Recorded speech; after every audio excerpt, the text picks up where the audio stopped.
meu tópico aqui da minha palestra é só contribuição sindical. Então é um tema pequeno que está embutido na palestra do Tuca, entendeu? Então o Tuca vai desenvolver sobre as fontes, né, de rendas, né, do sindicato, e dentre os temas que ele vai desenvolver tem a contribuição sindical. Então eu vou falar especificamente sobre a contribuição sindical, e eu acho que não tomarei mais do que 10 minutos ou 15, vai lá, porque vou tentar ser bem breve, bem conciso, e vou começar já a falar já na parte polêmica da coisa, da contribuição sindical, na parte que vai gerar um pouco de polêmica, e eu já vou então direto nela.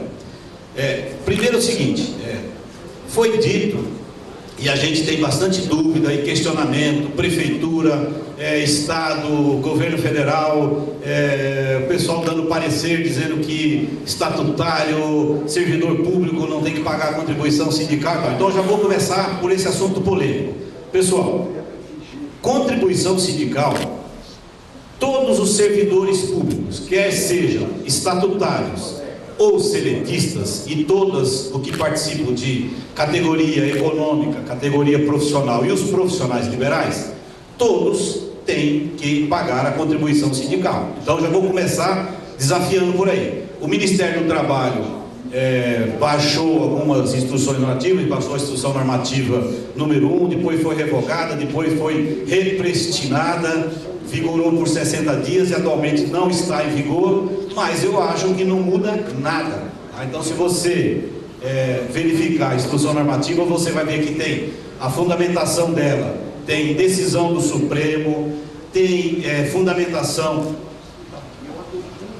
não tem, tem fundamentação na própria lei, tá? Então, eu não tenho dúvida, e assevero aqui com toda a minha convicção, de que servidor público, estatutário ou seletista tem que pagar a contribuição sindical, não só pela instrução normativa, como por decisão do Supremo, como com base na própria CLT e na legislação pertinente. Então não tenho dúvida com relação a isso. Bom, essa é uma questão polêmica que a gente pode depois discutir. Outra coisa, servidores públicos, vamos entrar também numa outra questão já controvertida. Servidores públicos, seletistas ou estatutários, eu entendo que quando profissional liberal, pela lei já existe, viu, Walter? Já existe uma lei 7.316 de 85, então não há necessidade daquela medida provisória lá que está tramitando no Congresso. Já existe uma lei, tá, específica dizendo: o profissional liberal está equiparado à categoria diferenciada, está na lei 7.316 de 85. Então, não tem dúvida de que o profissional liberal, ele tem, por força de lei, sua equiparação à categoria diferenciada, ok? Não tem dúvida, então não precisa da medida provisória não, já existe isso. Todas essas categorias que participam da CLTU são categorias diferenciadas. E por que são categorias diferenciadas? Porque tem regulamentação daquela profissão. Aquela profissão ela é regulamentada, ela tem conselhos que fiscalizam e, portanto, são categoria profissional liberal equiparada à categoria diferenciada, porque tem regulamentação própria, tem fiscalização. Então, com relação a isso também não há dúvida. Bom, outro ponto, a categoria diferenciada, ou principalmente o profissional liberal, quando atuando ou como servidor público estatutário ou seletista, vocês acham que ele perderiam a condição de engenheiro, de médico, de odontológico, de dentista? Não, só porque ele passou a ser regido por um sistema diferente do que a CLT, estatutário ou seletista, servidor público, ele deixa de ser fiscalizado pelo seu ente, pelo seu conselho? De forma alguma. Então qualquer engenheiro, qualquer médico que seja servidor público, entendo eu que ele não perde a sua característica de profissional liberal, de categoria diferenciada, e portanto é sim representado pelos seus respectivos sindicatos. Eu não tenho dúvida nenhuma disso. Aí alguém pode me perguntar: tem um procurador do estado tal que emitiu um parecer que diz que não. Ora, ele está errado. Está errado, a legislação não está escrita em lugar nenhum que um médico, dentista, a partir do momento que ele fez um concurso público, ele deixa essa condição, ele vai lá então fazer a mesma, exercer as suas atribuições, e porque ele passou no concurso estatutário, ele não é mais médico, não é mais dentista, porque agora é servidor público. Isso é uma aberração, e existem N pareceres que dizem isso por aí. Então, eu não fico no meio termo, não, é assim, e eu tenho convicção de que é assim. Existem procuradores, outros advogados que podem pensar de forma diferente. Eu não penso. Servidor público, estatutário, seletista, profissional liberal, todos esses têm que recolher contribuição sindical e são, dependendo da sua categoria, eles são representados pelos seus respectivos sindicatos, está na legislação. Bom, voltando então para a contribuição sindical, outra coisa que talvez resolva lá o problema do Marco. O profissional liberal, ele tem que, no mês de fevereiro, ele tem que recolher a contribuição sindical do profissional liberal. Todos, não vamos pensar agora só empregado, seletista, estatutário, todos os profissionais liberais, para que possam exercer as suas atribuições, tem que pagar a contribuição sindical. Está na lei, está escrito com todas as letras. Não existe possibilidade de um profissional liberal deixar de pagar a contribuição sindical do mês de fevereiro. Então presta atenção para resolver o teu problema. Tem que pagar todos, tá? Bom, quando esse profissional liberal ele passa a ser empregado, ele tem que também pagar um dia de trabalho no mês de março. A lei é clara, todos os empregados têm que sofrer um desconto de um dia de trabalho no mês de março, todos. A lei está clara. Então, artigo 582 e inciso 1 e 580 fala do empregado e fala do profissional liberal. Então, 578 seguintes da CLT esclarece. O que a lei permite é que o profissional liberal, aí o artigo 585 diz o seguinte: o profissional liberal, tá, se ele pagou a contribuição sindical do mês de fevereiro, portanto ele está ok, pode exercer suas atribuições, e ele empregado também tem que descontar o dia. Se ele pagou, e lá como empregado, olha, veja como a lei é clara. Se ele lá como empregado, ou como estatutário, ou servidor público lá, se lá naquele local onde ele trabalha, se naquele local ele desenvolve as suas atividades de profissional liberal, portanto, sujeito a fiscalização, tudo, não muda nada. Se ele lá exerce as atribuições do profissional liberal, tá, ele pode optar por pagar somente a contribuição sindical do profissional liberal. Não é uma ou outra, ele pode pagar a do profissional liberal e deixar de ter um dia descontado. Por quê? Porque existem muitos locais, muitas empresas, e às vezes até o profissional mesmo faz isso. Ele olha lá e fala assim: a do profissional liberal é mais cara, e um dia meu lá do serviço é um pouco menor, então eu não vou pagar de fevereiro, deixa a empresa descontar um dia e está tudo ok. Não está ok. Não está ok. Ele tem que pagar de fevereiro, tá? Ele não pode fazer essa opção de pagar só o dia de trabalho e não pagar de fevereiro. Ele tem que pagar de fevereiro. Então o que ele pode fazer é optar para não pagar a do mês de março, ok? Bom, aí vamos lá naquele problema lá que o Marco falou, que eu tive um problema parecido com uma empresa lá em São Paulo. Vou contar essa história que acho que vai resolver a sua. Tem uma empresa lá em São Paulo que insiste em fazer o seguinte: se o engenheiro ou o profissional liberal lá não apresenta a guia, tá? Não apresenta a guia, então ele pagando ou não pagando, ele não quer saber se pagou ou não, porque o cara pode pagar e pode não apresentar a guia. Então a empresa faz o seguinte: se ele não apresenta a guia, e daí não importa se pagou ou não, a de fevereiro, ele desconta um dia de trabalho e manda para o sindicato da categoria majoritária. Tá certo? Não, tá errado. Se você ler na CLT, está clara, dizendo que esse dia de trabalho tem que pagar para o respectivo sindicato. Então, ele tem que descontar e passar para o respectivo sindicato. Então, essa empresa, ou esse profissional liberal nessa empresa, que não apresentou, não fez a opção, ele tem sim que ser descontado o dia de trabalho, e a empresa tem a obrigação de repassar para o sindicato do profissional liberal, seu respectivo sindicato. Se ele for engenheiro, sindicato dos engenheiros. Se ele for médico, sindicato dos médicos. Se ele for dentista, sindicato dos dentistas. É claro, Entendeu? É claro, não tem dúvida disso. Então o que acontece? Essa empresa, ela faz errado, porque o profissional não apresenta, não faz a opção, desconta um dia, tá certo, tem que descontar mesmo, não apresentou. Só que faz errado é que passa o sindicato da categoria majoritária. Então, o que a gente fez? Falamos, vamos pegar essa empresa, nós vamos entrar com ação contra ela e vamos cobrar de tudo o que eles fizeram sobre isso. Aí o que surgiu? O problema que surgiu. Aí onde vai surgir o problema? Esses profissionais liberais, o que aconteceu? Fizeram isso. Eles não pagaram de fevereiro, deixaram para ser descontado o dia. Aí começa a surgir um problema. Qual o problema? Ao não pagar a contribuição sindical do profissional liberal, o que acontece com ele lá na empresa? Ele está sendo considerado exercendo a sua respectiva profissão? Não, porque ele está ilegal, né? Ele está irregular. Então eu pensei, se eu for entrar com essa ação para cobrar da empresa o pagamento da contribuição sindical daquele engenheiro, daquele médico lá que ele descontou e passou para o sindicato majoritário, o que a empresa vai dizer? Ele não apresentou o pagamento da contribuição sindical do profissional liberal e, portanto, eu não o considero porque ele está ilegal, ele está irregular e eu perco a ação, entendeu? Então o que a gente fez?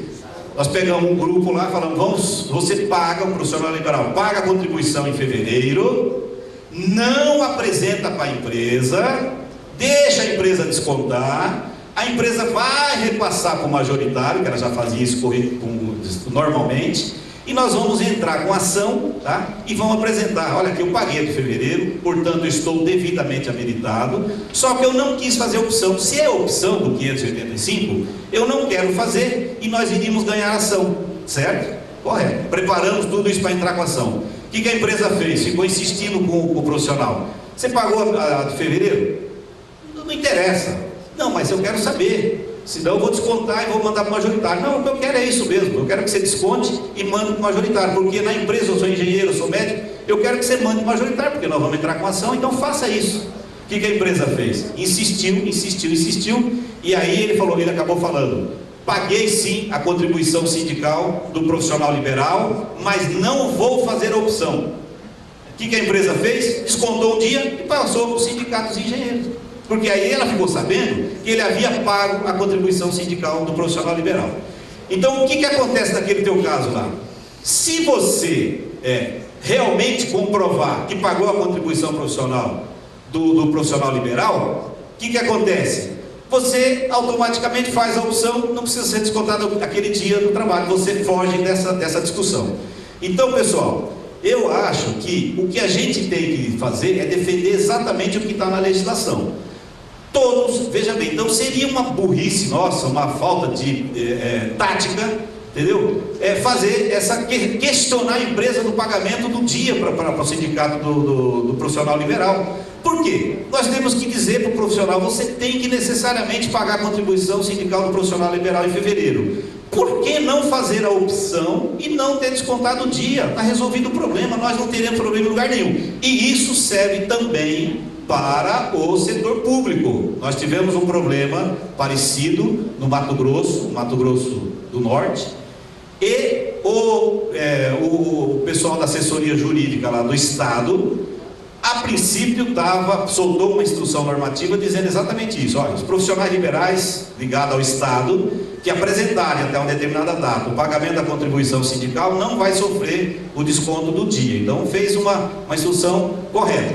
E na sequência voltaram um pouquinho atrás, falaram: e aqueles que não soltaram uma outra instrução na sequência, e aqueles que não apresentar, nós vamos descontar e vamos mandar para o majoritário. Quer dizer, eles tinham feito correto no primeiro momento, no segundo momento erraram a segunda opção. Mas o que a gente tem que orientar para não entrar nessa discussão? Porque daria também, se a pessoa pagar, esse profissional lá do Mato Grosso, se ele pagar a contribuição sindical e não apresentar, e ele está quite, ele também, o governo teria que também descontar o dia e passar também para o sindicato do profissional liberal.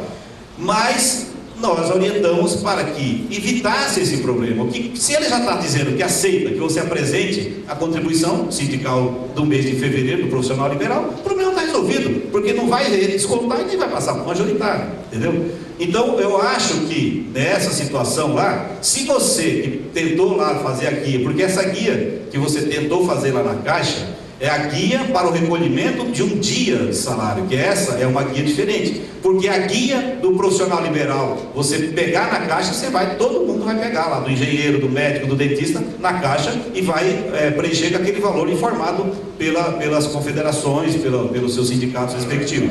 Então a gente evitaria esse problema. Agora, existe esse problema? Existe, porque tanto a caixa como alguns governos entendem ainda que tem que passar para o majoritário. Está errado, entendeu? Bom, basicamente o que eu ia falar, acho que não passei 10 minutos ou não? Essas questões que são mais controvertidas, tem uma outra controvérsia que eu também vou falar só para encerrar, que é o seguinte, com relação ao valor, né? Tem uma questão muito grande com relação ao valor da contribuição sindical. Nós sabemos que pela CLT, né, o artigo 580, alguma coisa lá, ele fazia a vinculação do valor da contribuição sindical do profissional liberal a 30% do MVR. Esse MVR, ele foi extinto, ficou congelado, então surge aquele problema do recolhimento do 5,70. O presidente Murilo, presidente da Confederação, recebendo várias reclamações, a gente tinha N reclamações com relação a esse recolhimento desse valor menor. Nós levamos o problema para o Ministério do Trabalho, e o Ministério do Trabalho baixou a instrução normativa, primeira 21, complementada pela 201, onde resolveu de uma forma 90% satisfatória o problema do 5,70. Falou o quê? O profissional liberal, ele também tem que recolher o valor equiparado ao valor do empregado do dia do trabalho. Fez essa equiparação. Agora, se o profissional liberal não trabalha, como é que você vai fazer essa equiparação? Então, as entidades, analisando essa instrução normativa, fizeram o quê? Vincularam esse valor ou ao percentual do salário mínimo, já que o MVR foi extinto, usaram como indexador do salário mínimo 30% do salário mínimo, porque está na lei. O que foi extinto? Só o MVR. Substituíram o MVR pelo salário mínimo e passaram a aplicar 30% do salário mínimo. Outras categorias que têm piso salarial, pegaram o valor do piso e pegaram um dia do valor do piso. Por exemplo, se o engenheiro, coincidentemente, um dia do piso salarial do engenheiro é exatamente igual a 30% do salário mínimo, quer dizer, coincidem os valores. Pode ser que alguma outra categoria de profissional liberal não tenha essa equivalência, então você faz a referência com o salário mínimo, que substituiu o valor do MVR, porque na época o valor do MVR era mais ou menos um valor que tinha a ver com o salário mínimo. Isso é possível de você fazer isso com base nessa instrução normativa 21.201 do Ministério do Trabalho. Aí outros me perguntam, mas o Ministério do Trabalho tem esse poder de normatizar? Tem sim, está na lei. Questão de contribuição sindical, está claro lá, o Ministério do Trabalho pode baixar instruções, portarias com poder de lei para regulamentar a questão do recolhimento, como recolhe, onde recolhe, todas essas questões. O Ministério do Trabalho tem atribuições, tem poder de legislar sobre essa matéria, e foi isso que foi feito. Agora, o problema também está prestes a ser resolvido, porque recentemente, e aí também o trabalho do presidente da CNTU, Murilo, nós fomos atrás porque tramita no Congresso uma medida provisória que fixa o valor da contribuição sindical em R$ 190 e limitando a R$ 190. Porque na época estava sendo fixado em 130, né? 130, nós fomos até o deputado relator dessa medida provisória e dissemos para ele, olha, esse valor está defasado porque hoje já estamos cobrando R$ 186,60. Ele falou, não, isso aí vai ficar arquivado, nem vou dar prosseguimento. Então, ficou com aquele valor de R$ 186,60 na cabeça, e a medida provisória retomou o andamento, estava meio escantando, retomou o andamento, e ele fez um acordo entre as bases lá e fixaram o valor de 190. Nós ainda voltamos para ver se aumentava esse valor, tentamos ainda numa segunda oportunidade dizer que esse valor de 190 também já estava agora também defasado, e ele falou, olha, não tem como mexer porque já há um consenso, se a gente for mexer nesse valor é perigoso não aprovar, então é muito melhor aprovar 190 do que não aprovar nada. Então foi aprovado na comissão de trabalho, exatamente, foi aprovado esse valor. Esse projeto ele é originário do Senado, então ele tá indo primeiro para a Comissão de Justiça, onde ele é terminativo, sendo aprovado nessa comissão, ele retorna ao Senado porque o valor de 190 foi através de um substitutivo. Então, como ele é originário do Senado, ele volta ao Senado. Então, está tendo essa tramitação. Nós estamos acompanhando através da assessoria do Toninho, que esteve aqui ontem. Nós estamos acompanhando esse projeto e vamos fazer, né, Murilo, com esforço para que seja aprovado.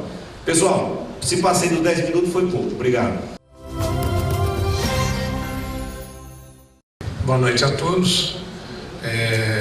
Gostaria de parabenizar a CNTU pela iniciativa e pelos palestrantes, pelo menos os que vieram até agora, né? Vou falar um pouco sobre a gestão, mais especificamente gestão financeira das entidades sindicais. E para falar sobre gestão financeira de entidades sindicais, eu vou ter que falar muito sobre leis. Então, ainda bem que o Jonas está aqui, que eu vou falar muita bobagem, ele vai me corrigir. Toda a nossa atuação enquanto gestores financeiros de entidades sindicais está sempre muito delimitada pelas leis. As leis é que dizem o que a gente pode e o que a gente não pode fazer, o que a gente deve e o que a gente não deve fazer. Nós não temos a mesma liberdade que as empresas comerciais têm. A gente tem muito mais delimitações legais. Então, por isso é tão importante a gente entender as leis que nos colocam essas delimitações, mas que também nos favorecem em alguns casos. Falando em leis, a primeira que a gente tem que falar é a Constituição Federal. E a Constituição Federal nos dá a imunidade tributária. Então, a imunidade tributária, de certa forma, viabiliza financeiramente o movimento sindical. Se os sindicatos tivessem que pagar todos os impostos, eu acho que muitos deles hoje não estariam funcionando. O que diz a Constituição Federal? No artigo 150, ela coloca quem são os entes imunes a imposto. E vamos entender aqui o seguinte: imunidade é diferente de isenção, né? Então isso é uma coisa importante de dizer. Quando a prefeitura não te cobra o IPTU, ela não está te fazendo o favor de te isentar do IPTU. Ela não pode cobrar o IPTU, porque você é imune ao imposto. Então está ali o artigo 150 que coloca que, entre tantos outros entes, as entidades sindicais e os trabalhadores estão imunes aos impostos. Entendendo que entidades sindicais e trabalhadores são as dos 3 níveis, aliás, hoje dos 4, né? São os sindicatos, as federações, as confederações e as centrais. Todas elas estão aí. Não, só as 3, né? Então, só as 3. Então, só até a confederação, as 3 são entidades sindicais e trabalhadoras. E aí começam as nossas limitações, né? No parágrafo 4º, ele começa a colocar as limitações, ao dizer que compreendem somente patrimônio, renda e serviços relacionados com as finalidades essenciais das entidades neles mencionadas. Então, a gente só vai ter imunidade daquilo que tiver relacionado à nossa atividade. Só para ilustrar, o Código Tributário Nacional repete o que diz a Constituição e coloca um pouco mais de restrições aqui. Então, não exclui a atribuição por lei às entidades neles referidas na condição de responsáveis pelos tributos que lhes caiba reter na fonte e não as dispensa de práticas de atos previstos em lei assecuratórias do cumprimento de obrigações tributárias por terceiros. Entre outras coisas, isso significa que a gente tem que recolher imposto de renda na fonte dos nossos empregados, a gente tem que recolher o imposto dos prestadores de serviços que a gente contrata e repassar para o fisco. No artigo 14, o Código Tributário Nacional ainda coloca requisitos que a gente precisa observar para manter a imunidade tributária. Então, não distribui qualquer parcela de seu patrimônio e suas rendas a qualquer título, aplicar integralmente no país seus recursos na manutenção dos seus objetivos institucionais. Então, não dá para mandar o dinheiro do sindicato para as Ilhas Caimã. Manter a escrituração de suas receitas e despesas em livros revestidos de formalidades capazes de assegurar sua exatidão. Aí muita gente pergunta assim: escuta, mas o sindicato não precisa pagar imposto de renda, então ele não precisa manter contabilidade. Não, está absolutamente errado, porque em primeiro lugar ele não paga imposto de renda, mas ele declara imposto de renda. Todo sindicato tem que declarar imposto de renda. Nós vamos ver isso mais na frente quando a gente for falar de imposto de renda. E precisa manter contabilidade organizada. Isso é uma exigência. Bom, aí vem as ameaças, né? Na falta de cumprimento, a autoridade competente pode suspender a aplicação do benefício, ou seja, pode suspender a nossa imunidade tributária. E aqui ele repete de que os serviços são aqueles diretamente relacionados com os objetivos institucionais da entidade. Agora vamos falar rapidamente dos principais impostos que a gente tem. E lembrando que a imunidade não atinge qualquer outra cobrança que não seja imposto. Então, taxa, contribuição de melhoria. Lá em São Paulo a gente teve durante um tempo na prefeitura a taxa do lixo. Isso tudo a gente tem que pagar. Nós só somos imunes a impostos. Tá? Imposto de renda. A boa notícia é: sindicato não paga imposto de renda. Quando eu estou falando sindicato aqui, entidades sindicais, vale para os 3 níveis. Não paga imposto de renda. E aí vem as restrições, né? O que a gente precisa para poder continuar não pagando imposto de renda. Aqui é onde a gente tem as nossas restrições colocadas de uma maneira mais detalhada. Não remunerar por qualquer forma seus dirigentes pelos serviços prestados. Aplicar integralmente seus recursos na manutenção e desenvolvimento de seus objetivos sociais.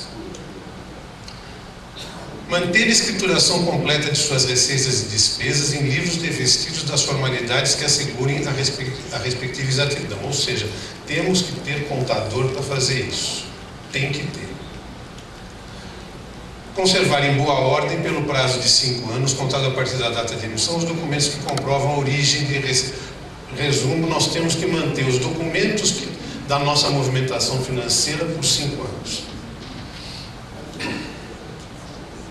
Apresentar anualmente a DIPJ, que nada mais é do que a Declaração de Imposto de Renda da Pessoa Jurídica, em conformidade com o disposto em ato da Secretaria da Receita Federal. Recolher os tributos detidos sobre os rendimentos pagos ou creditados pelo sindicato e a contribuição para a Seguridade Social relativa aos empregados, bem como cumprir as obrigações acessórias decorrentes. Aqui é uma coisa que para nós não significa muito, e aí outros requisitos é a generalização. E aqui a falta de observância pode levar à suspensão da imunidade. O IPVA. Veículos de propriedade do sindicato são imunes ao IPVA. Para usufruir da imunidade é necessário apresentar um pedido de reconhecimento de imunidade de acordo com o regulamento de IPVA de cada estado. E este pedido não é que você faz uma vez, o sindicato tem um veículo lá que ele usa. Aí você chega lá no ano de 2003, você comprou o carro, você apresenta esse pedido de imunidade e você recebe essa imunidade. Acabou, não precisa fazer mais nada, porque esse carro já está imune. Não. Em 2014 você vai ter que fazer de novo, em 2015, todos os anos você tem que repetir esse procedimento. Tem que ir na autoridade competente e solicitar o reconhecimento da imunidade. IPTU. A entidade que tiver um imóvel, seja para uso dela, seja para locação, ela é imune. Sendo que existe essa ressalva, né? A locação foi incluída por essa súmula do Supremo Tribunal Federal, súmula 724, que diz: ainda quando alugado a terceiros, permanece imune ao IPTU o imóvel pertencente a qualquer das entidades referidas, que são as entidades sindicais, desde que o valor dos aluguéis seja aplicado nas atividades essenciais dessas entidades. Tá? Então, o imóvel próprio do sindicato é imune, mesmo quando alugado a terceiros, desde que o valor do aluguel seja revertido nos objetivos do sindicato. Quando você compra um imóvel, é necessário registrar a aquisição no registro de imóveis, porque segundo o parágrafo 1º do artigo 1245 do Código Civil, enquanto você não registra o título, o alienante continua a ser havido como dono do imóvel, ou seja, o vendedor, o cara que vendeu para você, continua sendo tido como o proprietário do imóvel, e ele não tem imunidade tributária. Só vai poder solicitar imunidade de IPTU depois que você registrou o imóvel. A imunidade não é cabível na hipótese de imóvel de terceiros locado pelo sindicato para a consecução dos seus objetivos estatutários. Então, eu alugo o imóvel do Jonas porque eu vou funcionar com o sindicato lá. Eu não tenho imunidade nesse imóvel. Por quê? Porque o sujeito passivo do imposto é o Jonas, ele não é sindicato. Para que os municípios reconheçam essa imunidade, é necessário apresentar uma petição dirigida à autoridade fazendária correspondente. Não vou repetir tudo de novo, mais uma vez tem que fazer isso todo ano. O IOF, que é o Imposto sobre Operações Financeiras, que você poderia ter que pagar nas aplicações que você tiver do sindicato, porque a nossa receita é sazonal, né? Então um pouco de dinheiro que fica na conta, você aplica um pouquinho, você poderia ter que pagar o IOF, você não precisa, imune do IOF. Para que o banco não desconte o IOF da conta, você tem que entrar em contato com o banco. Cada banco tem uma exigência diferente, cada banco tem uma burocracia diferente, mas com certeza você precisa mandar a carta sindical, o estatuto e a ata de posse da diretoria para que o banco reconheça essa imunidade. O ITBI, Imposto sobre Transmissão de Bens Imóveis. Então, o sindicato vendeu um imóvel. Aquele imóvel que a gente estava funcionando, aquele que funcionava o sindicato, eu vou vender. Em alguns casos, o ITBI vai valer também na compra para o sindicato, como a gente vai ver lá na frente. A imunidade também pode alcançar o ITBI. Para tanto, você tem que ver na legislação municipal quem é eleito como contribuinte do imposto, o alienante ou o adquirente. Porque você tem o Código Tributário Nacional, no artigo 42, informa que o contribuinte é qualquer das partes da operação, conforme dispuser a lei. Então, deixou para cada município. Como exemplo, aqui em Belém, o contribuinte é o alienante, ou seja, na hipótese da venda de imóvel pelo sindicato, ele vai estar imune do ITBI. Em sentido contrário, em Campo Grande, o contribuinte é o adquirente. Então, o sindicato, no momento em que ele adquirir o imóvel lá em Campo Grande, ele vai ter imunidade do imposto, porque lá o sujeito passivo do imposto é ele. Imposto sobre transmissão causa mortes. Aqui, se o sindicato recebe um bem em doação, ele vai ter imunidade sobre esse imposto. E aqui eu listei 4 impostos juntos, porque eu acho que para nós isso raramente vai ocorrer. Nós teríamos que industrializar, comercializar mediante pagamento, prestar serviço mediante pagamento ou importar. E veja bem, é importar, não é comprar produto importado. Nós teríamos que ter registro na CACEX, não sei o quê.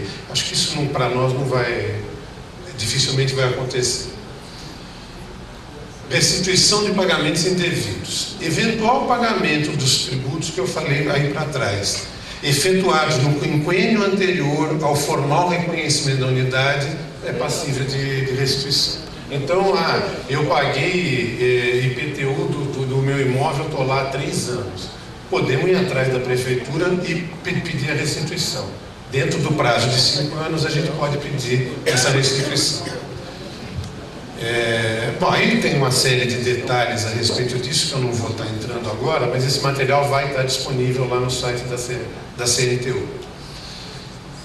Agora vamos falar das despesas do sindicato. Então, como eu já falei lá atrás, o sindicato tem que pagar os encargos e contribuições incidentes sobre a folha de pagamento, bem como reter valor de IR.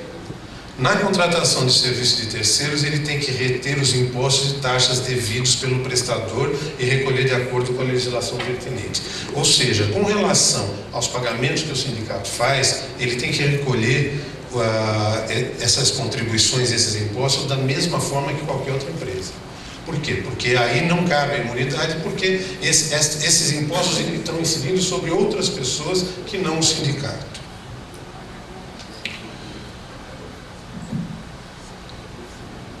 As despesas com recursos que são oriundos da contribuição sindical têm um tratamento diferente.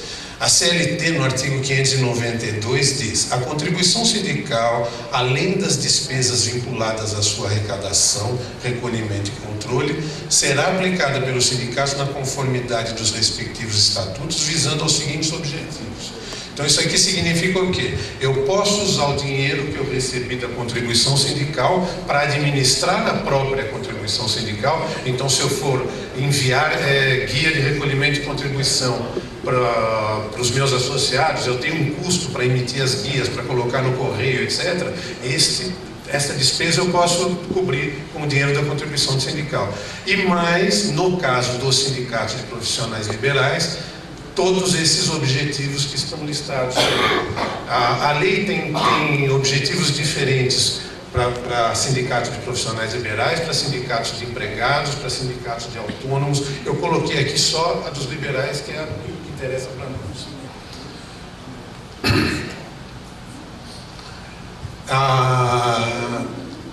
O Ministério do Trabalho e Emprego soltou essa orientação normativa em 2011, 25 de agosto de 2011, dizendo: as entidades sindicais deverão promover ajustes em seus planos de contas, de modo a segregar contabilmente as receitas e despesas decorrentes da contribuição sindical, a fim de assegurar a transparência.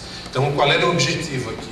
De acordo com o que a gente viu no anterior, você tem restrições para aplicar o dinheiro que você recebe da contribuição sindical. Então, aqui o que o Ministério está dizendo é o seguinte: então você coloca isso apartado na tua demonstração financeira para que a gente possa verificar se você está cumprindo aquela obrigação.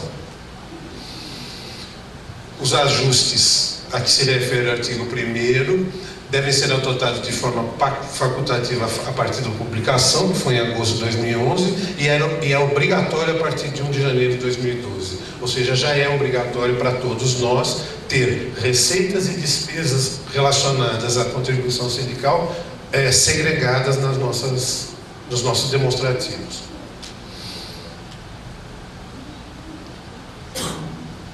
Agora vamos falar um pouco das receitas, né?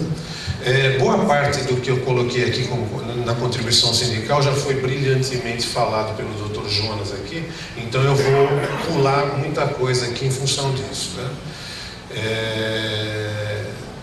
Contribuição sindical, só para ver que ela vem da Constituição, diz ali, ó lá: compete exclusivamente à União instituir contribuições sociais de intervenção no domínio econômico e de interesse das categorias profissionais. Ou seja, eles estão falando em contribuição.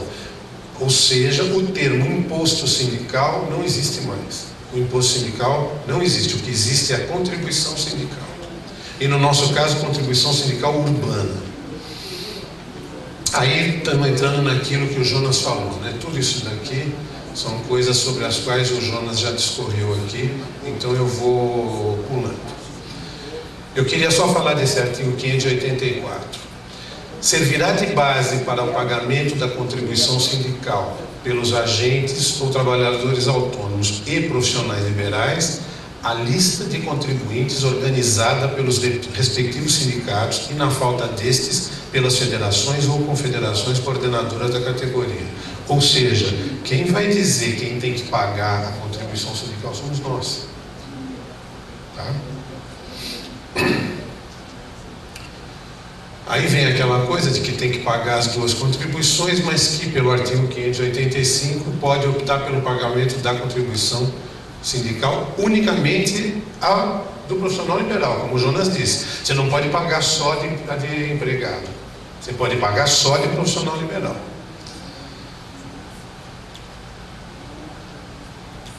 Sobre o valor da contribuição sindical, o Jonas já falou também, trazendo inclusive novidades bastante recentes aí.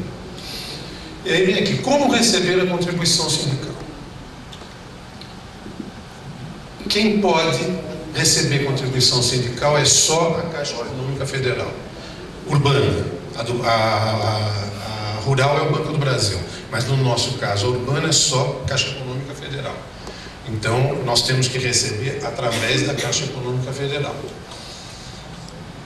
Para poder arrecadar, o sindicato tem que estar registrado no Ministério do Trabalho, ter conta na Caixa Econômica e possuir código sindical para arrecadação. Possuir código sindical para arrecadação, se alguém ainda não sabe, você entra com um requerimento na Caixa Econômica Federal, isso vai ser analisado e isso demora 3, 4 meses, né, Silvia? Em torno disso, né? Uns 3, 4 meses para a Caixa Econômica te dar esse código. Então, se eu preciso arrecadar em 2014, está na hora de entrar já com um pedido. A arrecadação ocorre obrigatoriamente por meio da guia de recolhimento da contribuição sindical urbana, com código de barras, padrão cobrança bancária FEBRABAN. O sindicato opta pela forma de prestação do serviço e prestação de contas ao assinar o contrato. Então, quando você vai lá na Caixa Econômica, você vai combinar com a Caixa Econômica de que forma você vai fazer a cobrança da contribuição sindical. Então, na hora que você assinar o contrato ou um termo de adesão, depende do caso, é que você vai definir qual é a forma que você vai fazer essa cobrança. Eu vou falar aqui sobre 2 formas de cobrança. Existe a terceira, que é o próprio profissional entrar no site da Caixa Econômica Federal e emitir a própria guia. Essa é uma terceira. Essa é uma iniciativa do profissional. Eu vou falar aqui das que são iniciativa da entidade sindical, que a entidade sindical pode fazer. Através do portal da entidade da Caixa Econômica. Então você vai e diz para a Caixa Econômica o seguinte: olha, eu vou cadastrar os meus associados, os meus representados, as pessoas de quem eu vou receber a contribuição sindical, eu vou cadastrar aí na Caixa Econômica Federal, vocês vão mandar a cobrança para eles e aí eles fazem o repasse daqueles valores, né? 60% para o sindicato, aquela distribuição, parte para a federação, confederação e etc. Então essa é uma forma. A outra forma é por aplicativo próprio. Então você chega para a Caixa Econômica e fala o seguinte: não, eu tenho um aplicativo no meu sindicato, eu vou usar a minha base de dados, eu ou através de uma empresa contratada, emitir as guias e enviar para eles, e vocês só vão me mandar o arquivo me informando quem pagou essas guias. Então essa é uma outra forma de administrar a cobrança da contribuição sindical. Para maiores detalhes sobre isso, e essa cobrança da sindical eu sei que é o que provoca muita dúvida, então eu coloquei aqui um link que você entra no portal da entidade da Caixa Econômica Federal. E lá tem muita coisa para a gente estudar, analisar. Eu acho que eu recomendo dar uma olhada nesse link. Contribuição assistencial. A CLT, no artigo 513, fala o seguinte: são prerrogativas dos sindicatos impor contribuições a todos aqueles que participam das categorias econômicas ou profissionais ou das profissões liberais representadas. Então, vou repetir para entender o que vai estar no começo do próximo slide. Impor contribuições a todos. É isso que está escrito no artigo 513 da CLT. Então, a contribuição assistencial, uma vez instituída, é extensiva a toda a categoria, tendo caráter compulsório. Da mas o doutor Cláudio não falou aqui que a gente tem que colocar a cláusula da oposição, não sei o que? Falou, isso está vigindo, né? Tem uma... Como é que é a instrução normativa do TST? É isso? Uma súmula do TST dizendo isso. Mas eu li a CLT. Então eu vou cobrar de todos. Eu vou cobrar de todos. Então eu vou procurar colocar no meu acordo de todos. Se eu tiver dificuldade, aí eu vou conversar com os advogados para ver o que eu vou fazer. Mas a CLT, vamos voltar aqui, fala isso aqui, ó. Impor contribuições a todos. Tá? Então, aí entram os advogados para nos ajudar. É fixada por assembleia da categoria, devidamente convocada para tal, através de publicação de edital. e prevista em acordo ou convenção coletiva de trabalho. Ou seja, você precisa primeiro fazer uma assembleia para ou definir ou delimitar como que você vai cobrar a contribuição assistencial. E aí você tem que colocar nos acordos e convenções de trabalho para poder cobrar.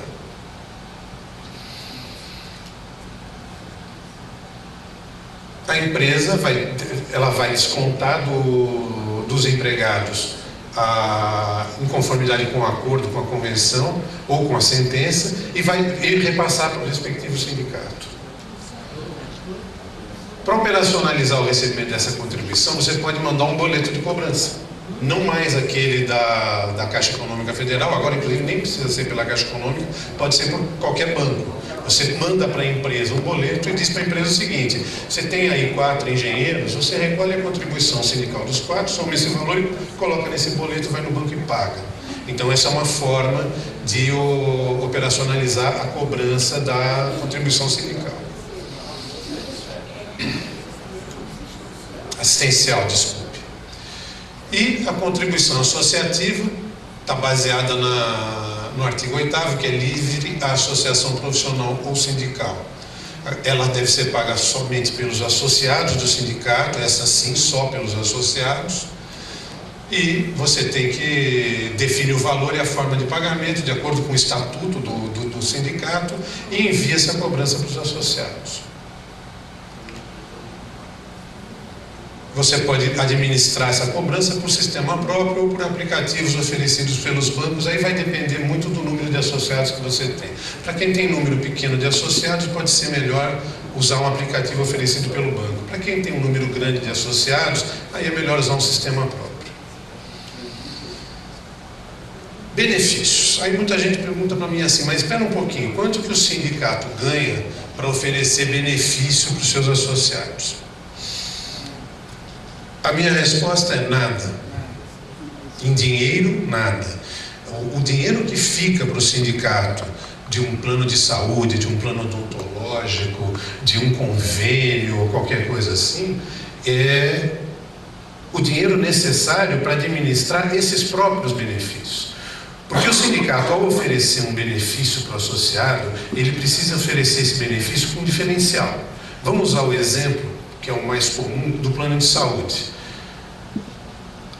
Para eu oferecer um plano de saúde para o associado do meu sindicato, esse plano de saúde tem que estar em condições mais vantajosas do que ele vai conseguir se ele encostar o umbiguinho dele lá no Bradesco, por exemplo. Então ele tem que ser mais barato, a gente tem que agregar serviços, então você ajuda o seu associado a conseguir a liberação de um procedimento junto à operadora, então você agrega serviços a isso. Então aquele dinheiro que fica para o sindicato no oferecimento de benefícios, você usa no próprio benefício. Tá? Então, as receitas com benefícios e serviços são necessárias para cobrir as próprias despesas desses benefícios e serviços. Bom, mas então para que eu vou oferecer benefício para o meu associado? O lucro, entre aspas, né, para o sindicato vai vir com o quê? Com a atração de novos associados, fidelização dos atuais e o consequente fortalecimento da entidade. E aí vem aqui alguns exemplos de benefícios e serviços que podem ser oferecidos. Então você tem previdência privada, assistência jurídica, planos de saúde odontológico, convênios com faculdade, colônias de férias, convênios com hotéis, orientação e recolocação profissional, convênio com academia clínica, ótica. E olha, a gente poderia escrever umas 8 páginas de coisas que podem ser oferecidas para os associados dos sindicatos como benefício. Bom, a princípio era isso que eu tinha para falar para todos. Essa apresentação vai estar lá no site da CNTU. Bom, boa tarde também. Eu quero falar com o Jonas. Jonas, nós, até para você fazer um esclarecimento, nós estamos com um processo em São Paulo que é um absurdo, e eu tenho certeza que você já viu e vai estar falando, mas eu quero esclarecer colegas aqui, os companheiros, que uma associação de Campinas entrou com uma ação contra a cobrança do imposto sindical do Sindicato de Campinas dizendo que era bitributação porque os profissionais já pagavam o conselho. Pasmem, a justiça deu ganho de causa em primeira instância, deu ganho de causa em segunda instância a essa associação. Então, eu passei o processo para o Jonas e gostaria que o Jonas fizesse esse esclarecimento para nós, como é que está e o que a gente pode fazer, porque como foi em Campinas, ele vai replicar em outras categorias também. Em todas as áreas, nós estamos sujeitos a isso. Obrigado. Vamos colocar primeiro todas as questões, depois eles respondem. Então eu queria chamar o Valdir agora. Valdir Cardoso, Sindicato Médico do Pará.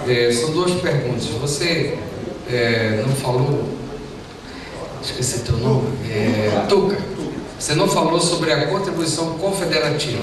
Queria que você falasse um pouco sobre ela, tem uma polêmica que ela envolve, está previsto na Constituição e tem vários entendimentos aí dos juristas, do próprio setor do judiciário. E a outra dúvida que eu tinha é que, salvo engano, a CLT fala da cobrança em banco da contribuição sindical por bancos oficiais. E, baseado nisso, existem sindicatos que cobram através do Banco do Brasil. Eu queria que você falasse um pouco sobre isso, porque isso sempre me pareceu estranho, na medida em que quem cobra pelo Banco do Brasil, o Banco do Brasil não faz o repasse automático para as entidades, devidamente de acordo com a lei, para as entidades como a Caixa Econômica faz. Isso sempre me pareceu estranho. E agora você faz essa afirmação que vem ao encontro do que eu sempre imaginei. Então, obrigatoriamente tem que ser pela Caixa Econômica Federal. Depois, se você tivesse um artigo da CLT que você se baseou para fazer essa afirmação, para o meu esclarecimento. Jacó.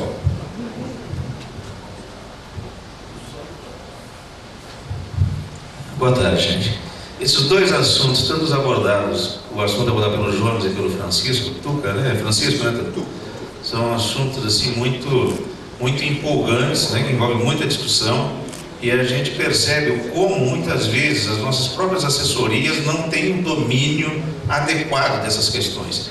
Por exemplo, essa questão que o Jonas bem esclareceu sobre a questão da contribuição sindical, que o profissional liberal tem que pagar aquela que o sindicato cobra, né? Eu acho que foi muito importante isso, e que também paga as outras. Eu lembro até, não sei se eu vou falar errado, você fala que tem que pagar em todas, porque a contribuição sindical, a origem dela é da percepção remuneratória em cada vínculo, não sei o que, eu não lembro se foi isso que você falou, né? Mas foi isso que eu entendi muito bem a questão que ele não pode deixar de pagar a que o sindicato cobra, né? Desde que ele apresente o comprovante nos seus vínculos, né? Ele pode não pagar as outras.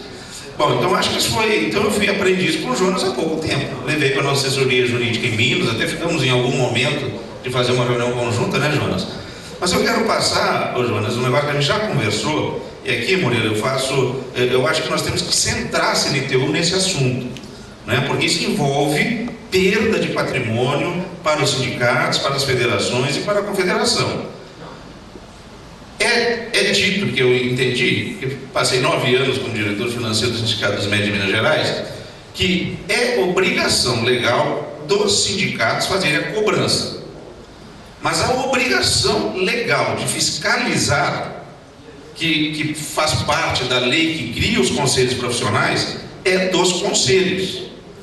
E nós temos uma luta insana com os Conselhos Federal de Medicina e com os regionais, que não orientam o cumprimento da lei, pelo contrário, orientam para que cobre uma série de documentos, mas nunca o comprovante da quitação da contribuição sindical. Isso, Murilo, é uma afronta à lei. Nós vemos agora a eleição dos CRMs no Brasil todo, candidatos e conselheiros atuais que não pagam a contribuição, hoje nem está exercendo a profissão de médico, pelo que eu entendo da lei, que o Jonas muito bem explica. Eu acho que nós vamos ter que fazer uma intervenção junto da CNTU com os conselhos profissionais. Não sei se todas as profissões nossas aqui sofrem esse mesmo problema. Nós só não temos esse problema quando o sindicato e o conselho regional se dá bem, quando são grupos amigos, e aí passam no meio, coisa da... Porque olha só, ao não exigir a quitação, nós deixamos de ter o colega lá para fazer o cadastro dele e efetivar melhor a nossa cobrança do tributo, não é? E com isso, então os conselhos, além de não estarem fiscalizando, estão dificultando que as entidades sindicais façam as cobranças.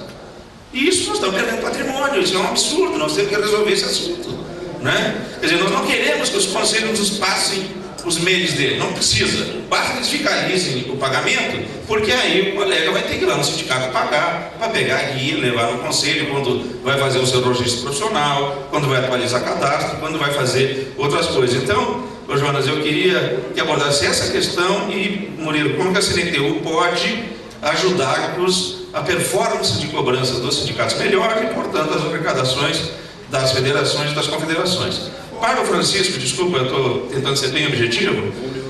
Ô Francisco, você fala da questão da imunidade tributária, falou muito bem sobre a questão infraconstitucional, que é a isenção, que é outra coisa. Acho que é muito boa essa discussão, esse esclarecimento que você fez. Eu só quero saber qual é a mágica que nós vamos usar para obrigar o sistema financeiro brasileiro a não cobrar IOF, a não cobrar imposto de renda sobre a receita de aplicações do sindicato, porque eles dizem que esse é um problema do sindicato com a Receita Federal, e querem que o sindicato vá na Receita Federal pegar um documento que a Receita diga isso para eles, que não precisa cobrar o imposto de renda sobre a arrecadação. Não, isso eu tenho uma cooperativa que eu fundei, é uma cooperativa nossa dos médicos, que disse, olha, nós não podemos fazer isso porque a Receita Federal entende que tem que cobrar, porque entende a Receita que receitas de aplicação financeira tem que pagar imposto. Eles não entendem que o critério é a aplicação dos recursos na atividade fim do sindicato, não interessa de onde vem essa receita, foi isso que eu entendi, não é? Então eu quero saber que milagre nós vamos fazer, Murilo, para chegar no sistema financeiro nacional e dizer, nós não vamos pagar IOF, nós não vamos pagar imposto de renda sobre receita financeira, até porque seria uma irresponsabilidade da gestão do sindicato se deixasse o dinheiro lá perdendo, desvalorizando em depósito à vista,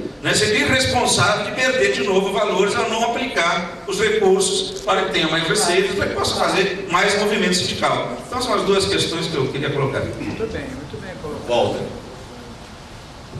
Deixa na mesa aí, Jacó, deixa em cima da mesa. Ah, não vai dar.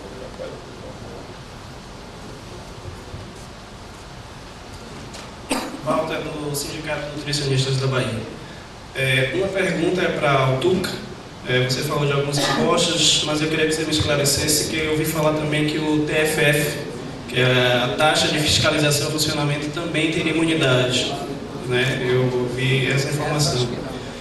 E a outra pergunta vai para o Jonas sobre a questão da contribuição sindical, na questão de que quando o profissional ele faz o pagamento da sua guia, apresenta a empresa que fez o pagamento, mesmo assim a empresa faz um recolhimento de um dia de salário dele, erroneamente, mas faz, ele paga em duplicidade. E o que tem acontecido lá é o seguinte, o sindicato deve devolver esse dinheiro em duplicidade ou ele deve cobrar da empresa porque ela cobrou em duplicidade, já que ele apresentou o boleto que pagou a contribuição para o sindicato da categoria. Obrigado. Carreiro.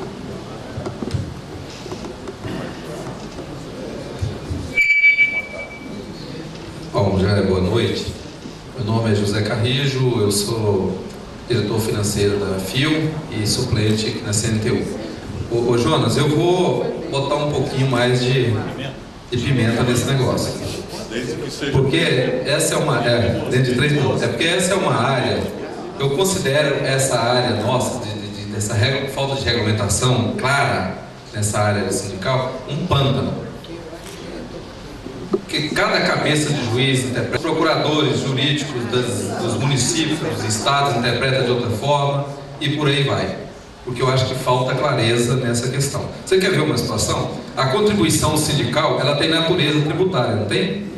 Portanto, se eu tiver uma renda na prefeitura, uma renda no meu consultório, eu pago a imposto de renda sobre tudo isso, não é? Não é verdade? Não é tributo? Eu sou tributado sobre todas as minhas rendas. Portanto, se o profissional, ele é profissional liberal, ele é autônomo, ele tem um consultório dele, e ele também é funcionário público, ele tem 2 rendas, certo? Duas rendas.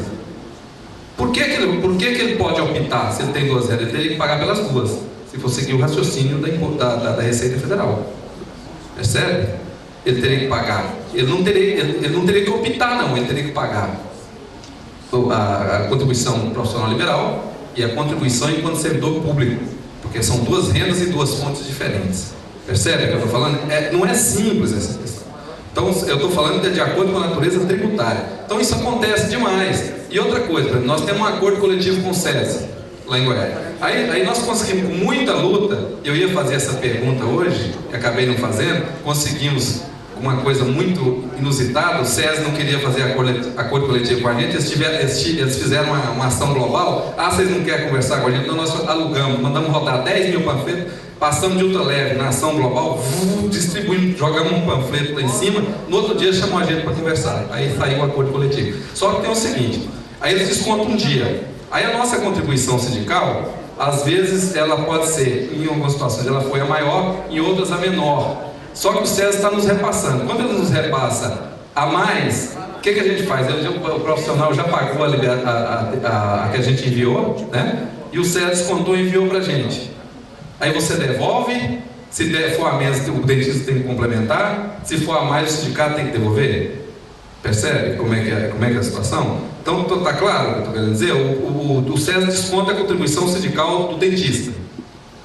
Ele já pagou a contribuição sindical lá no sindicato que a gente enviou o boleto. Mas o SESI descontou. Aí o SESI, no acordo coletivo, ele nos repassa o valor descontado para o sindicato, né? Aí o valor, nessa lógica de opção, o valor pode ser a maior. Se for maior o que ele descontou, a nossa é menor, o que a gente faz com esse dinheiro que ele devolveu? A diferença repassa, devolve para o profissional ou fica com o sindicato? Se for menor, o sindicato tem que pagar mais. Percebe? Então a coisa é complicada nessa área. Então eu mexo com isso há 20 anos. E eu nunca consegui compreender, porque nós temos uma assessoria jurídica que fala uma coisa, são especializados nisso. A gente pega o negócio e fala, entendeu? É uma área que, por isso que eu estou querendo dizer, para concluir, que nós precisamos centrar fogo na regulamentação dessa questão. Se defendemos de fato a existência da contribuição sindical, nós temos que definir esse projeto de lei, tem que centrar fogo nisso, e definir como, quando, tudo de forma clara, para que os juízes não façam o que fazem com a gente. O cara vai lá, paga os 5,78, ele não quer nem saber se é 30%, se é MRV, entendeu? Aí agora nós ainda temos um problema, porque nós temos colegas que são advogados e dentistas, e quando ele não gosta do sindicato, ele empastela o processo, porque é uma área complicada, não é claro. Então, um pouco eu queria que vocês falassem um pouco sobre essa questão. Marcos. Bom, eu ia fazer várias, mas já fui contemplado. 3 minutos. Eu não sou prolixo. Eu vou insistir mais uma vez num problema do site da Caixa Econômica. Veja só, no site da Caixa, para o empregador, seja público ou privado, ele arrecada a contribuição sindical do empregado. E para recolher a contribuição para o sindicato correspondente, ele tem o sindicato dos médicos, ele tem dos dentistas, ele arrecada dos médicos, dos dentistas. No momento de proceder a transferência financeira do recolhimento que ele fez, ele tem que emitir um boleto no site da Caixa, o empregador. Aí ele tem duas opções: sindicato de trabalhador público e a outra opção, profissional liberal. Os órgãos públicos entendem que no site da Caixa, pelas opções que ele tem, ele não pode transferir o dinheiro que foi arrecadado para o sindicato dos médicos, o sindicato dos dentistas. Então o que é que acontece? Ele termina colocando naquela conta, não sei o que, uma conta grande aí que tem, não sei nem o nome dela, ou passando para o sindicato majoritário de Sintasa, da saúde, essa coisa. Então, na minha situação, pelo menos do estado de sempre, porque eu sei que o sindicato dos médicos lá tem esse problema, o sindicato das enfermeiras tem esse problema, da nutrição tem esse mesmo problema, todo mundo está na justiça. O que acontece? Eu acredito que o site da Caixa está mal elaborado no sentido dessa arrecadação e precisa ser mais bem orientado para evitar tanta ação judicial dos sindicatos que estão sendo prejudicados pelo não recolhimento devido a ele. Esse foi a minha fala desde o começo aqui. Nossa situação está no site da Caixa. Não consegue o Estado entender que, arrecadando do trabalhador médico ou dentista público, pode transferir para fazer o boleto do profissional liberal. Ele não pode fazer porque ele acha que está arrecadando do funcionário público. Esse está sendo o nosso problema. Pelo que foi colocado pelo aquele advogado de manhã, pelo que Jonas também disse, pelo que você disse, tem que ser feito, a gente tem direito.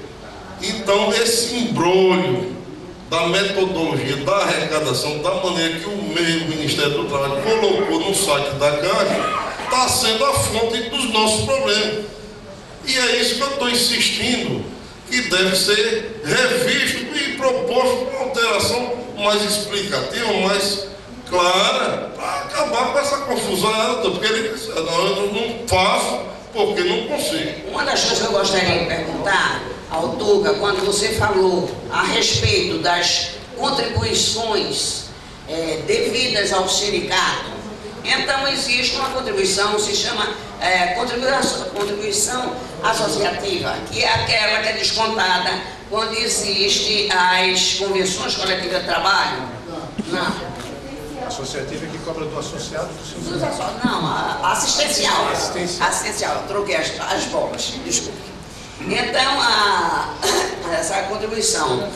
E nós sempre colocamos em nossas convenções coletivas, uma das cláusulas é essa, e determinando que seria descontado 5% depois que as convenções são homologadas no DRT, quer dizer, na superintendência hoje em dia, né? 10 dias após, e então é descontado, seria descontado no profissional e a empresa repassar para o sindicato dos nutricionistas. Há uns 4 ou 5 anos atrás, nós fomos chamadas pela Procuradoria Regional do Trabalho para que nós modificássemos a maneira de que estavam redigindo essa cláusula, porque todos os profissionais não são obrigados a pagar essa contribuição, apenas os associados.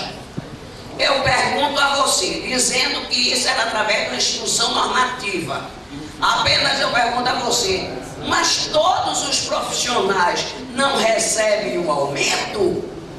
Se eles recebem o aumento durante os 12 meses do ano, um mês de férias é 13 meses, e um mês do 13º são 14 meses, e ele só desconta um mês no ano, 5%, e quase sempre os aumentos que os sindicatos conseguem são maiores do que os 5%. Ou, então, de acordo com o INPC, o bendito INPC triste para a gente. Então, como é que se faz uma coisa dessa?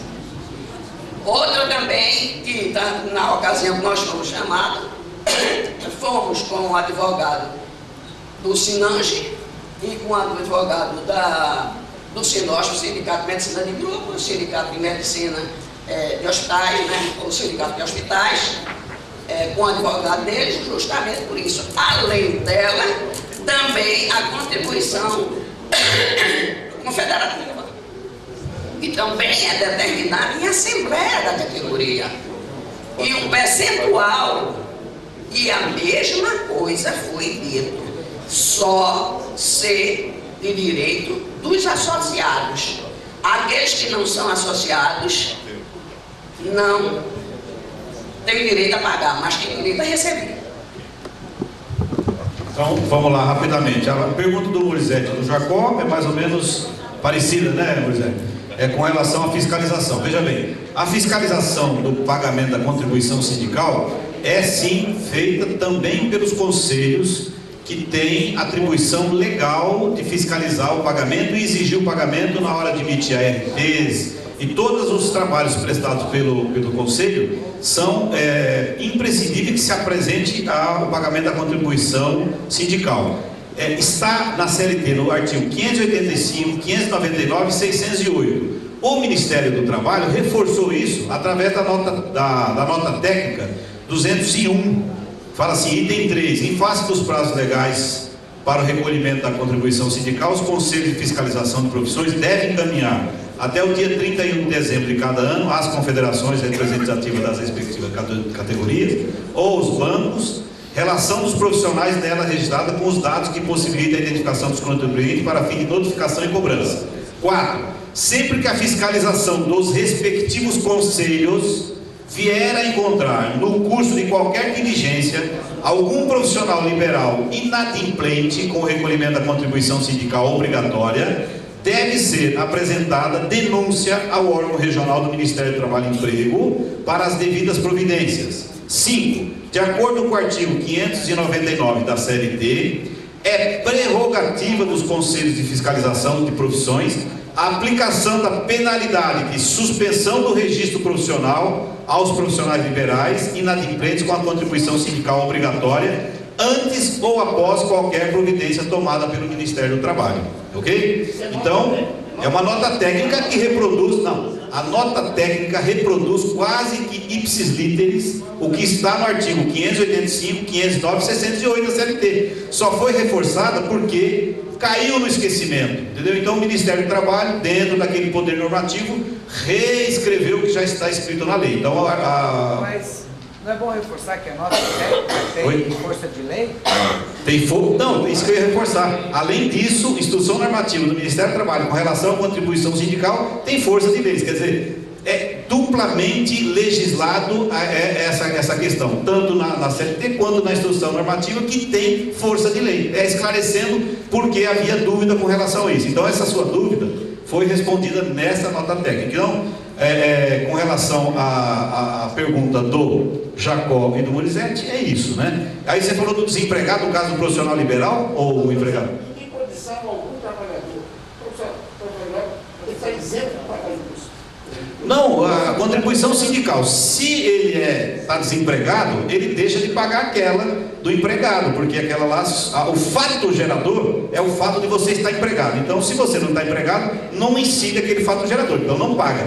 Agora, a do profissional liberal não tem possibilidade, porque ela é diferente. Essa é para que você possa exercer suas atribuições, essa não tem. Inclusive, vou além. A pessoa às vezes está aposentada. O profissional liberal é aposentado no trabalho e fala, então eu já estou aposentado, não preciso mais. Ele não precisa mais pagar lá naquele fato gerador de empregado que ele aposentou. Agora, ele, embora aposentado, se ele pagar a contribuição sindical, ele está apto a continuar a exercer a sua profissão de uma forma autônoma, liberal, entendeu? Então, profissional liberal, por isso que eu falei, tem sempre que pagar. A não ser que ele fale, não, a partir de hoje eu não vou mais, eu estou abrindo mão das minhas atribuições, não quero mais ser engenheiro, médico e tal, e aí não paga mais nada, ele cai na clandestinidade, não pode exercer, entendeu? Então é isso. Bom, rapidamente, o Wellington, aquele caso que o Wellington me citou, de que um juiz de Campinas entendeu que pelo fato de o dentista já ter pago o conselho, não haveria necessidade de pagar a contribuição sindical, porque entendendo que havia uma bitributação. Olha, é uma decisão teratológica que eles falam, é uma decisão contra a lei. O único profissional liberal que está isento do pagamento da contribuição sindical é o advogado, porque está claro lá no seu estatuto que o advogado, ao pagar a sua anuidade à ordem, ele está dispensado de pagar a contribuição sindical. No caso do engenheiro, no caso do médico e do dentista, não há essa isenção, portanto ele tem que pagar. E aí não é nem bitributação, lá na sentença ele fala bitributação, não é tritributação, né? Porque ele está falando um outro fato gerador. ele não está nem falando da contribuição sindical do empregado, nem do profissional liberal, ele está falando de um pagamento de uma anuidade para o conselho. Eu tive o cuidado de fazer uma pesquisa na jurisprudência, que o Hélio me pediu, viu, Hélio? Tem uma decisão do Tribunal Regional do Trabalho da 2ª Região, eu vou te passar, que ele rebate ipsis literis a decisão de Campinas. Ele fala assim: contribuição sindical profissional liberal. A contribuição sindical prevista nos artigos 578 a 610 da CLT é devida compulsoriamente por todos os que integram uma determinada categoria profissional ou econômica ou profissão liberal, artigo 579, independentemente de serem filiados ao sindicato.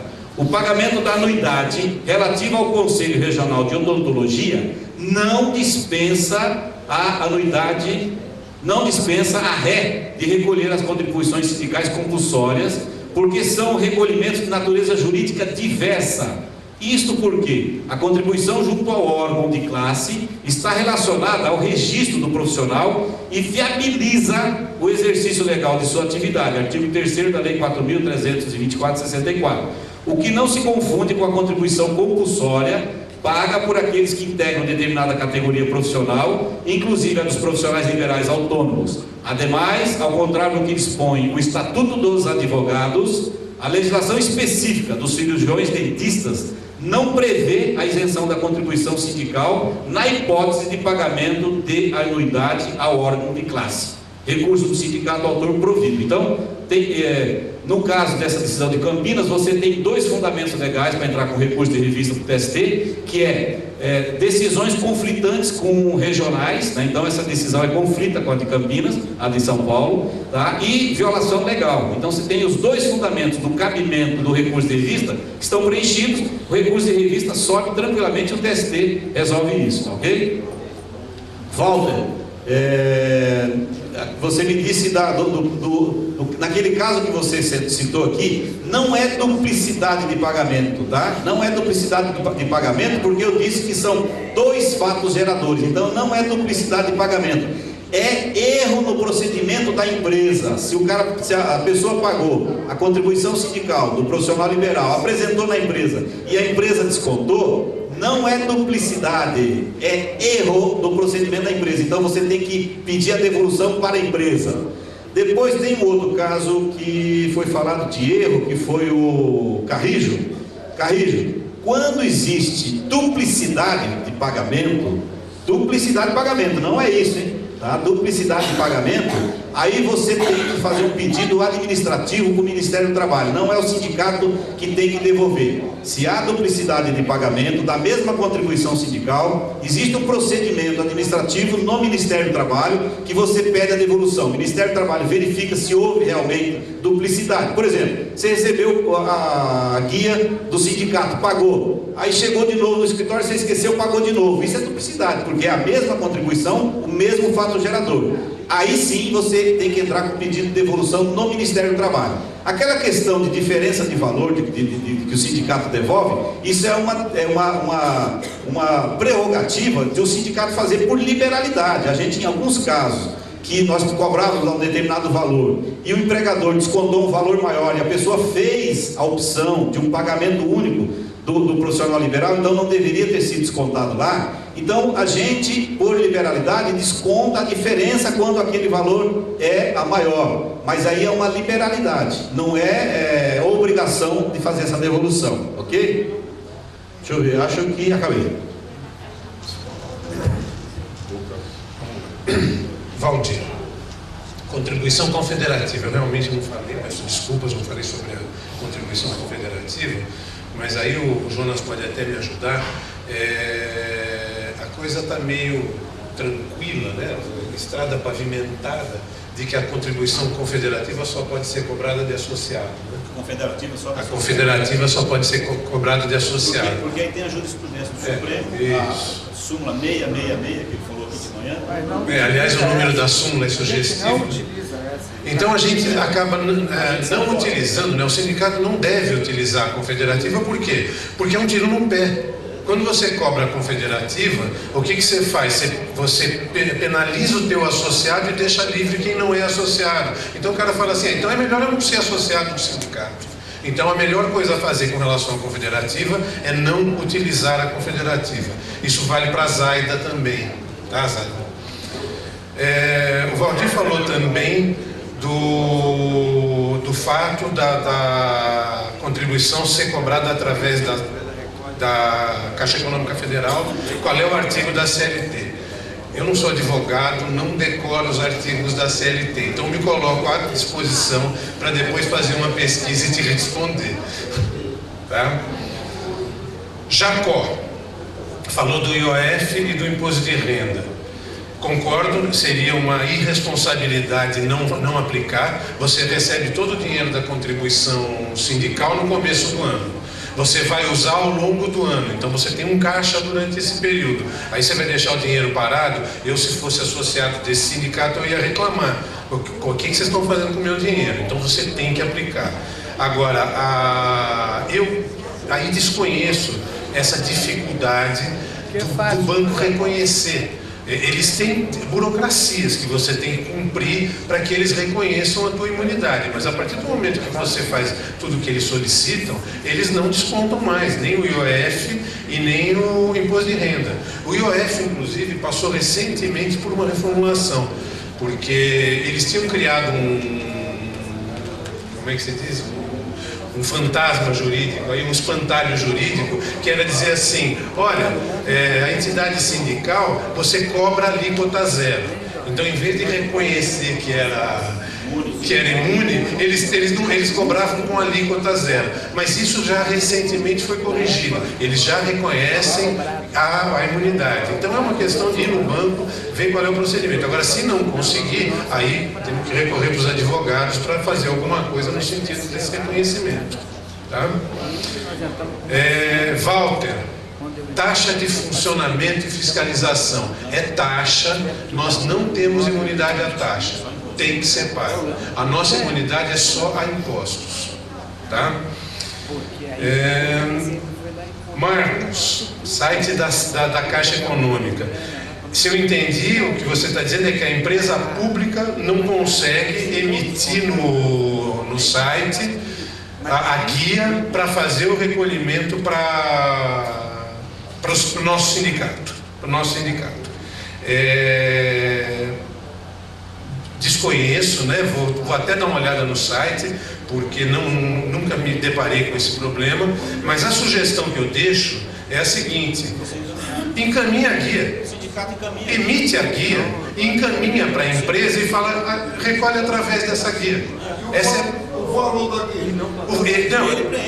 Do mesmo jeito que ele iria preencher no site da Caixa, ele preenche. Não consegue preencher aqui em branco. Não, se você valida no convênio. Sim. Você faz um convênio com a Caixa. Você envia a guia, você pega a guia em branco, envia para ele e ele vai preencher com valor. Ele não vai pagar pelo site, ele vai pegar essa guia, vai pagar no banco como paga uma outra conta qualquer. Essa guia está validada na Caixa. A Caixa valida essa guia que você manda, ele preenche o valor e aí paga perfeitamente. Entendeu? Sim. É o convênio que a CLTU faz com a Caixa, possibilita isso. É um contrato guarda-chuva, você aderir, pode ser feito isso. Então como é que ele faz? Aderir isso aí? Entra em contato com a Daniela e pede para aderir ao contrato guarda-chuva que tem com a Caixa. Tem um contrato guarda-chuva na CLTU que dá para fazer isso, e abrange todos. Não vai. Viu, o Marco, além de resolver esse problema, resolve esse problema. Você assina um contrato guarda-chuva que você manda a guia para a empresa ou para o órgão público, ele coloca lá, tem tantos funcionários, arrecadou tanto e preenche o valor. Agora, volto a dizer para você, o correto é pagar do profissional liberal e dispensar aquele lá, fazer a opção. Tá? E aí, a Zaida, além da confederativa, ela falou da exigência de que ela mudasse a redação da cláusula da assistencial. Eu acredito que isso tenha sido em função da instrução normativa que exige que seja incluído na cláusula a possibilidade da oposição. Eu acredito que essa exigência que fizeram foi por causa disso, para que você incluísse na cláusula a possibilidade do profissional apresentar oposição ao pagamento da assistência. Tá? Não. O que eles falaram na ocasião, nos chamaram lá e nós fomos com um advogado nosso e com a advogada do Sinange e advogado do Sindosp. Eles foram conosco.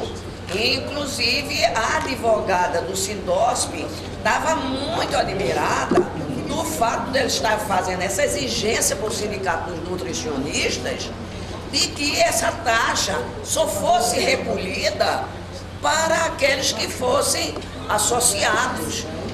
Na ocasião, tanto eu como ela perguntamos, e essa taxa, eles não vão ser contemplados com o aumento que passou? Foi a Convenção Coletiva de Trabalho que passou o aumento. No ano, vamos dizer uma hipótese, no ano foi um aumento de 8%, uma hipótese, e o INPC estava 5,2%. Então, quer dizer, o aumento passou os 8%, tudo. Aí foi quando eu perguntei, eu digo, doutor, me diga uma coisa, o aumento, a categoria toda recebe, mas só quem vai pagar são os associados, e os que não são associados, que não fazem nada pelo sindicato nem nada, e têm direito a receber. São essas coisas que eu não entendo dessa instrução normativa, o porquê dela. Até hoje não entrou na minha cabeça. Então, aí com certeza houve uma confusão, não sei exatamente de quem. Porque é o seguinte, nós estamos falando de duas contribuições diferentes. A contribuição confederativa, que não tem nada a ver com o índice de reajuste obtido na convenção, no acordo, ela realmente é só para os associados, por isso que a gente diz para não utilizar. A associativa está amarrada ao acordo coletivo. E o que você consegue no acordo coletivo, todos os seus representados vão receber. E, portanto, todos os representados terão que pagar, com a única exceção que foi colocada pelo Ministério do Trabalho, de que o representado tem que ter a opção de se opor ao pagamento, independente de ser sócio ou não. Independente de ser sócio ou não. É quando eu continuo a dizer, quer dizer, uma pessoa que não faz nada pelo sindicato, muito pelo contrário, fala mal do sindicato, tem direito a receber o aumento. Zaida, infelizmente é isso mesmo, infelizmente é isso mesmo. Bom, eu queria só fazer um esclarecimento sobre essa parte. Bem recentemente eu li um artigo, uma causa que teve de um trabalhador de São Paulo sobre justamente a contribuição assistencial, que ele entrou por pedido ao sindicato de ser isento e depois, quando foi desligado, aí a empresa não deu a ele os benefícios adquiridos durante a convenção e ele exigia que a empresa desse os benefícios. E a justiça deu causa a ganha para o sindicato, já que ele não quer pagar ao sindicato que conseguiu os benefícios, logo os benefícios não são para ele também. Foi uma causa lá de São Paulo. Bom, companheiros, o tema aqui é muito complexo, é muito vasto. A CNTU tem o site, tem os nossos assessores para estar à disposição de vocês para maiores informações.